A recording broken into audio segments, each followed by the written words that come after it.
আজকে একটা খুশি সংবাদ আছে, ভারতের জন্য বড় ভয়াবহ দুঃসংবাদ এটা। আমার নেত্রকোনার কৃতি সন্তান Lutfuzzaman Babar, we are looking for শত্রুস, বের হয়ে গেছে। নেত্রকোনার লৌহ মানব, সাহস আছে, 10 ট্রাক আর 20 ট্রাক লাগে আমরা আনবো ইনশাআল্লাহ ভারতকে শায়েস্তা করবার জন্য। এটা অনেকের পছন্দ হবে না এই কথাটা, আমি জানি এখানে অসংখ্য মানুষ আছেন এটা আপনাদের পছন্দ হবে না। লুৎফুজ্জামান বাবর, যিনি ছিলেন বিএনপির সাবেক স্বরাষ্ট্র প্রতিমন্ত্রী এবং ভারতের জন্য ত্রাস, ভারত তাকে বাঘের মতো ভয় পেত এবং তিনি বাংলাদেশের একমাত্র ব্যক্তি যিনি ভারতের 7 সিস্টার্সকে একাই নাড়িয়ে দিয়েছিল। তার ভয়ে বাঘে হরিণে এক ঘাটে জল খেত। দর্শক, ভিডিও শুরুটা দেখে বুঝতে পেরেছেন যে ভিডিওটা কতটা গুরুত্বপূর্ণ হতে চলেছে। এই মুহূর্তে যারা এই ভিডিওটি প্লে করেছেন তাদের উদ্দেশ্যে বলবো ভিডিওটি মনোযোগ সহকারে দেখবেন, তাহলে বিস্তারিত বিষয়গুলো আপনারা বুঝতে পারবেন। আর এরকম আপডেট নিউজ পেতে আমার চ্যানেলকে সাবস্ক্রাইব করে রাখবেন যাতে পরবর্তী ভিডিও সবার আগে আপনার কাছে পৌঁছাতে পারে। তো দর্শক, আর দেরি না করে ভিডিওটি দেখে আসি। ভিডিওতে একটি লাইক দিয়ে দেখতে থাকুন সম্পূর্ণ ভিডিওটি। একটা খুশি সংবাদ আছে, ভারতের জন্য বড় ভয়াবহ দুঃসংবাদ এটা। আমার নেত্রকোনার কৃতি সন্তান Lutfuzzaman Babar, we are looking for শত্রুস, বের হয়ে গেছে। নেত্রকোনার লৌহ মানব, সাহস আছে, 10 ট্রাক আর 20 ট্রাক লাগে আমরা আনবো ইনশাআল্লাহ ভারতকে শায়েস্তা করবার জন্য। হিন্দুত্ববাদীরা বাংলাদেশ দখল করবে। অপ্রিয় মুসলিম উম্মাহ, মুসলিম উম্মার যুবকেরা, তোমাদেরকে বলি এটা আমাদের প্রাণের দাবি তোমাদের প্রতি। যদি বাংলাদেশকে দখল করে তো দূরের কথা, হিন্দুত্ববাদীদের চোখ যদি এদেশের ভূখণ্ডের উপর পড়ে, হিন্দুত্ববাদীদের বিরুদ্ধে দাঁত ভাঙা জবাব দেওয়ার জন্য তৈরি আছো তো ইনশাআল্লাহ? তৈরি আছো তো ইনশাআল্লাহ?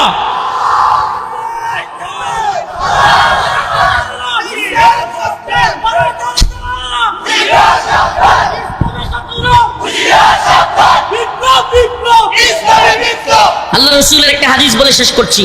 ইসাবাতান মিন উম্মতি, ইসাবাতান মিন উম্মতি আহরাজাহুম আল্লাহু মিনান নার, ইসাবাতুন তাগজুল হিন্দা ওয়া ইসাবাতু মা ঈসা ইবনে মারইয়াম। সুবহানাল্লাহি ওয়া বিহামদিহি। আল্লাহ রাসূল বলেছেন, এটা অস্বীকার করবার সুযোগ নাই। কেন নাই? কারণ এমন এক ব্যক্তি বলেছেন যার 2 ঠোঁটের মাঝখান দিয়া জীবনে কোনোদিন মিথ্যা বের হয় না। সুবহানাল্লাহ। এটা শুধু আমরা স্বীকার করি না, মক্কার কাফের মুশরিকরা পর্যন্ত এ কথা স্বীকার করত। আমাদের রসুলকে তারা পাগল বলতো, জাদুকর বলতো, গণক বলতো, কিন্তু কোনোদিন মক্কার কাফেররাও মিথ্যাবাদী বলে নাই। আমার সেই রসুল বলেছেন, ইসাবাতান মিন উম্মতি আখরাজাহুম আল্লাহু মিনান নার, ইসাবাতুন তাগজুল হিন্দা ওয়া ইসাবাতু মা ঈসা ইবনে মারইয়াম। আমার উম্মতের 2টা দলের সাথে যুদ্ধ হবে, আর এই 2টা দল আমি তাদেরকে জাহান্নাম থেকে মুক্তি ঘোষণা দিলাম। একটা দল ইসাবাতুন তাগজুল হিন্দা, হিন্দুস্তানের সাথে মুসলমানদের এক ভয়াবহ যুদ্ধ হবে, সেই যুদ্ধে শরীক হওয়া মুজাহিদ, সেই দলটা। প্রিয় হাজিরিন, আখির পয়গাম, সেই দলে আমরা শরীক হইতে রাজি আছি তো ইনশাআল্লাহ?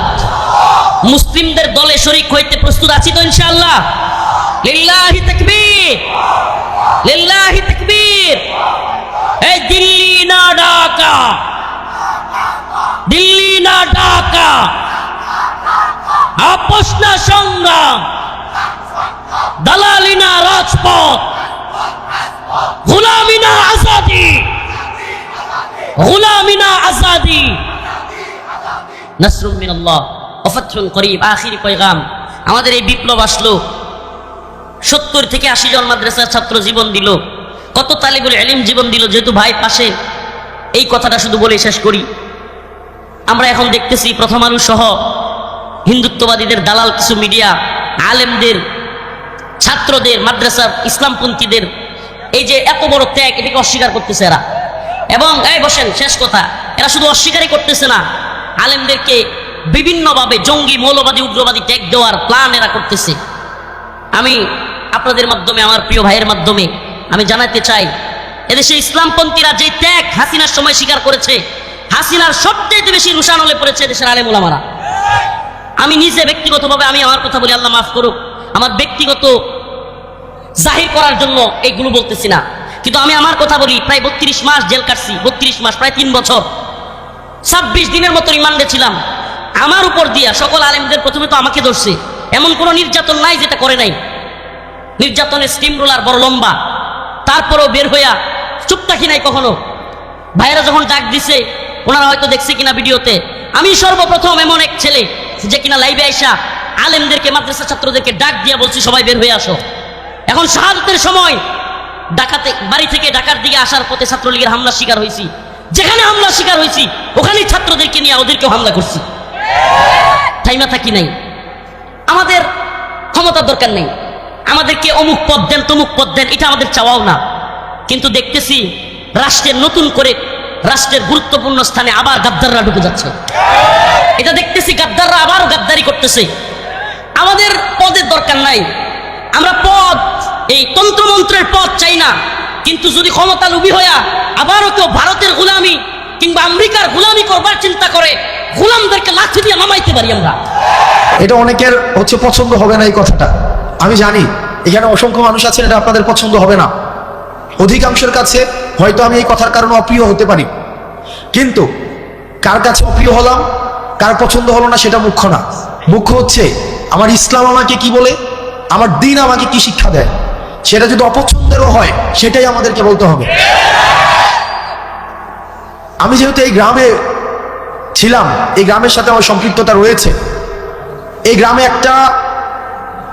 এক ধরনের অর্থনৈতিক বিনিময় প্রচলিত রয়েছে, যেটাকে আপনারা নাম দেন পত্তন।